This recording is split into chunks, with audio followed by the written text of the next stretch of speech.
Mapagpalang araw po sa inyong lahat. Welcome to DJ Sean Stories. Turn on your notification bell, like and subscribe para sa crime stories araw-araw. Sa panahon ngayon, marami nang sumisikat na mga content creator. Hindi lang dito sa atin pero maging sa ibang bansa. Sa Indonesia, isang babaeng TikToker ang sumikat matapos kumalat ang video na ito. Maganda, sexy at sikat. Ganyan ang babae na nasa video ng TikToker na si Denise. Si Denise ay 29 years old at nagmula sa bansang Indonesia. High school lamang si Denise nang magkaroon siya ng isang karelasyon.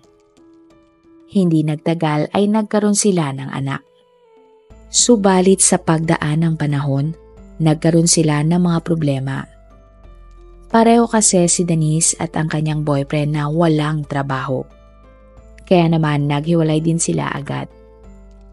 Nang 17 years old na si Denise, umalis siya sa kanilang bahay at lumipat sa Surabaya. Dito, naghanap ng trabaho si Denise para ipangtustos sa kanyang anak. Iniwan ni Denise ang kanyang anak sa pangangalaga ng kanyang nanay na si Lisa. Nagtatrabaho si Denise sa isang factory ng tela at kalaunan ay nagdesisyong mag-ibang bansa para sa mas magandang oportunidad. Hanggang sa bumalik si Denise sa Surabaya para doon na lang ulit magtrabaho. Sa paglipas ng panahon, naging maayos naman ang buhay ni Denise. Sapat ang kinikita niya at nakakapagpadala pa nga siya ng pera sa kanyang pamilya. Naging isang product promoter din si Denise. Nahilig din siya sa pagpopost sa TikTok at dito nga dumami ang kanyang mga kaibigan at madalas sila sa mga club. Maganda si Denise, kaya hindi katakatakang mabilis siyang sumikat sa TikTok. Sa katunayan, mayroon nga siyang 72,000 followers. Sa TikTok, madalas siyang mag-post ng tungkol sa araw-araw niyang buhay. May video din siya na nag-endorse ng mga produkto. May 2023, nang makilala ni Denise ang lalaki na si Gregorus Ronald Tanner o Greg, 31 years old. Si Greg ay anak ng isang kongresista na si Edward Tanner. Nagmula sa isang mayamang pamilya si Greg. Lumaki siya sa Australia kasama ang kanyang nanay. At taong 2020, nang bumalik muli si Greg sa Indonesia. Tulad ni Denise, mahilig si Greg sa pagpaparty. Nagkita si Denise at Greg sa isang karaoke bar. Matapos magkakilala, nagtuloy-tuloy ang pag-uusap ng dalawa. Hanggang sa nahulog na nga ang loob nila sa isa't isa. Hindi nagtagal, nagsimula ang relasyon sa pagitan ng dalawa. Base sa mga report, si Greg ang gumagastos sa mga kailangan ng kanyang girlfriend. Lumipat na din ito sa kondo kung saan nakatira si Denise. Makikita naman sa mga video ni Denise na masaya ang relasyon nila ni Greg. Halos 12 taon na si Denise na naninirahan malayo sa kanyang pamilya. At ng August 2023, nang tawagan ni Denise ang kanyang nanay na si Lisa. Sinabi ni Denise na namimiss na niya ang kanyang pamilya at anak. Nangako nga siya sa kanyang nanay na uuwi siya kapag walang naging problema sa kanyang trabaho. Subalit bago pa man makauwi si Denise sa kanyang pamilya, isang nakakagulat na balita ang natanggap ni Lisa. October 4, 2023, nakatanggap ang kapatid ni Denise na si Elisa ng isang mensahe mula sa kaibigan ng kanyang ate. Ayon sa babaeng nag-message, patay na umano si Denise. Laking gulat at hindi makapaniwala ang pamilya ni Denise sa nangyari. Nang sumunod na araw, tinawagan na si Lisa ng mga pulis tungkol sa nangyari sa kanyang anak. Ang sinabi ng mga pulis na ang dahilan ng pagkamatay ni Denise ay dahil sa sakit nito sa puso. Nagtaka naman si Lisa dahil wala naman sa kanilang lahi ang sakit sa puso. maging ang iba nilang kamag-anak ay wala din ganong sakit. Nagulat din ang mga kapitbahay ni Denise nang marinig nila ang balita. Wala namang kasi silang nakitang senyales na may sakit ito dahil masigla si Denise at bata pa. Agad na nagpunta si Lisa sa Surabaya para kunin ang labi ni Denise.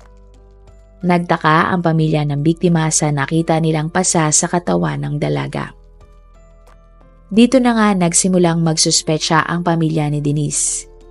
Hindi sila naniniwala na sakit ang ikinamatay nito. Nagdesisyon ang pamilya ni Denise na magpunta sa ibang police station para ipaimbestiga ang pagkamatay ni Denise.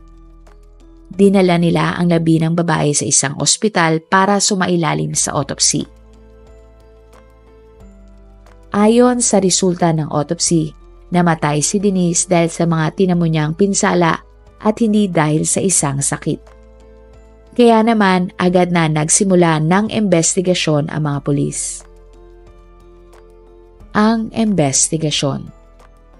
Napag-alaman ng mga pulis na bago mamatay ito ay galing siya sa isang club, ang Black Hole KTV Club.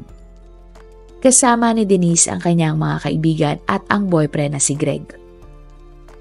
Kinausap ng mga pulis ang mga kaibigan ni Denise. Ayon sa kanila, hindi sila ang huling kasama ng babae kundi si Greg. Agad namang hinanap ng mga pulis si Greg at siya ay natagpuan sa unit ng kanyang kondo. Dinala siya sa police station para questioning. Ayon kay Greg, nagsimula nga ang lahat ng October 3, 2023. May nag-imbita daw kay Denise sa isang party. At bandang alas 11 ng gabi, nang makarating si Denise at Greg sa club. Umupa silang lahat ng isang private room, kung saan sila nagsaya at uminom ng mga alak. Sa paglipas ng oras, isang away magkasintahan ang nangyari sa pagitan ni Denise at Greg. Pinagbibintangan umano ni Denise ang kanyang boyfriend na may ibang babae ito. Sinabi din ni Greg na nag-uusap sila ni Denise pero hindi nila naayos ang kanilang pinag-aawayan. Kaya nagdesisyon si Greg na umuwi na lang sila ni Denise sa condo unit nito. At doon na raw mas tumindi ang kanilang pag-aaway. Inamin ni Greg na nasaktan niya ang kanyang girlfriend. Pero hindi na niya idinitalye kung paano nga ba ito namatay. Sa paghahanap ng mga pulis ng ebidensya laban kay Greg, nakuha nila ang kopya ng huling message ng biktima sa kanyang kaibigan. May voice message si Denise na isinend niya sa kanyang kaibigan. Ikinuwento ni Denise ang hindi magandang ginagawa sa kanya ni Greg. Sinabi din ni Denise na kaya ayaw niyang umiinom ng alak si Greg ay nagiging bayolente ito. Dito na napagtanto ng mga pulis na habang pauwi si Denise, sinaktan siya ni Greg. At dahil sa damong tinamong pinsala ng payat na si Denise, hindi niya ito kinaya at agad na namatay. Nakausap din ng mga pulis ang mga gwardya ng condo unit kung saan nakatira si Denise. Ayon sa isang gwardya, madaling araw ng October 3, narinig niya ang ingay na tila 2 taong nagtatalo sa basement ng parking. Agad na nagpunta ang gwardya sa basement kasama ang iba pang mga gwardya. Hanggang sa makita nila sa sahig si Denise. Akala daw nila ay lasing lang ito kaya hindi makatayo. Nagbibideo pa nga raw ang kasamang lalaki ni Denise habang sila ay nasa parking lot. Tinulungan ng mga gwardya si Greg na dalhin si Denise sa kanilang condo unit. Maya-maya pa ay muli raw bumaba si Greg na dala na si Denise. Nagpapanik na ang lalaki at naging aligaga. Humingi ng tulong noon si Greg sa mga gwardya dahil tingin niya ay hindi na maganda ang lagay ng kanyang girlfriend. Sa isa pang video, makikita si Greg na sinusubukang iligtas si Denise. Pero nang hindi ito naging matagumpay ay bigla na lang siyang sumigaw sa mga gwardya. Agad na tumawag ng ambulansya ang mga gwardya. Mabilis na dumating ang ambulansya at ichinek ang kalagayan ni Denise. Subalit sa kasamaang palad ay idineklara ng patay si Denise.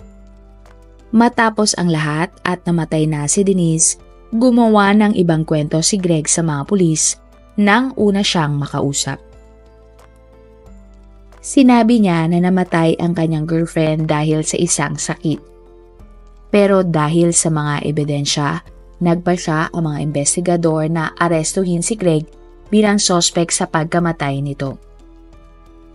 Kinasuhan si Greg ng murder at ikinulong habang naghihintay ng trial. Nang kumalat na ang balita sa totoong nangyari kay Denise, marami sa kanyang followers ang nagpahayag ng kanilang simpatya. Naniniwala sila na matagal na talagang pangit ang trato ni Greg kay Denise. Dito na rin napagtanto ng mga followers ni Denise ang huling post ng babae ay tungkol pala sa kanyang boyfriend. September 25, 2023, may post si Denise. At ayon sa post, bakit kaya may mga lalaki na hindi binibigyan halaga ang mabuting babae? Lagi ko siyang nilalayo sa maling gawain pero patuloy pa din niya itong ginagawa. Para akong nanay na maingay kasasaway sa mali niyang ginagawa. Hindi tulad ng ibang babae dyan na walang pakialam. Sa huling post ni Denise ng October 1, 2023, sinabi ng babae na kahit minamanipula na siya at utus-utusan lang, nanatili siya sa kanyang relasyon. Ang hepe ng police station kung saan nagbigay ng maling impormasyon si Greg ay natanggal sa serbisyo. Ito ay dahil sa kapabayaan na ginawa nila sa kaso ni Denise. Maging ang tatay ni Greg na isang congressman ay tinanggal sa posisyon dahil sa kinasangkutang krimen ng kanyang anak. Napakasakit para sa pamilya ni Denise ang kanyang kinahantungan. Matapos kasi ang 12 taon, ay uuwi na pala itong wala ng buhay. Hustisya ang sigaw ng pamilya ni Denise kahit na alam nilang makapangyarihan ang tatay ng sospek sa pagkamatay ni Denise. October 11, 2023, nagsagawa ng isang reenactment ang mga pulis at si Greg. Dito na inamin ng binata ang lahat. Ayon kay Greg, nasa kotse sila at pauwi na sa kondo nang simulan niyang atakihin si Denise. At nang mapansin ni Greg na wala nang malay si Denise, dito na siya bumaba ng kanyang condo unit at humingi ng tulong sa mga gwardya.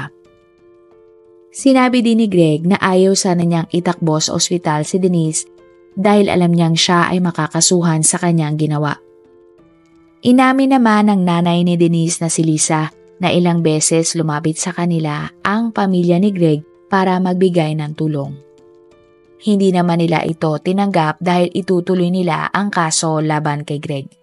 Ang trial ng kaso. March 2024, nagsimula ang trial ni Greg. Wala siya sa korte at tanging online lang ang nangyaring hearing sa kaso. Ayon sa prosecution, gusto nila ang pinakamataas na parusa para kay Greg. Ilang beses daw kasi itong nagsinungaling sa mga pulis at sinubukan pang itago ang krimen. Naniniwala din ang prosecution na maaaring maulit ang pangyayari sa ibang babae kaya hindi ligtas sa publiko na makalaya pa si Greg. Idiniin din ng prosecution na ilang beses nang sinakta ni Greg si Denise. At base nga sa autopsy report, may mga pasa na ito sa iba't ibang parte ng kanyang katawan na hindi bago. Ibig sabihin, matagal nang sinasaktan ni Greg si Denise. Ipinakita din ng prosecution ang video na kuha ni Greg habang nasa parking lot. Tumatawa pa nga umano si Greg sa nasabing video. Indikasyon na tila walang pakialam si Greg sa sinapit ng kanyang girlfriend. Sa trial, sinabi naman ni Greg na hindi niya talaga planong patayin si Denise. Away magkasintahan lang daw ang nangyari. Hindi din daw totoo na wala siyang pakialam sa nangyari kay Denise dahil kita din sa isang video na sinubukan niyang iligtas ang babae. Sinabi din ni Greg na nagsisisi siya sa kanyang nagawa kay Denise. Sa ngayon ay gumugulong pa din ang trial. at ng March 26 ang huling trial ng kaso. Pero wala pa ding bumababang hatol kay Greg para sa pagpatay niya kay Denise.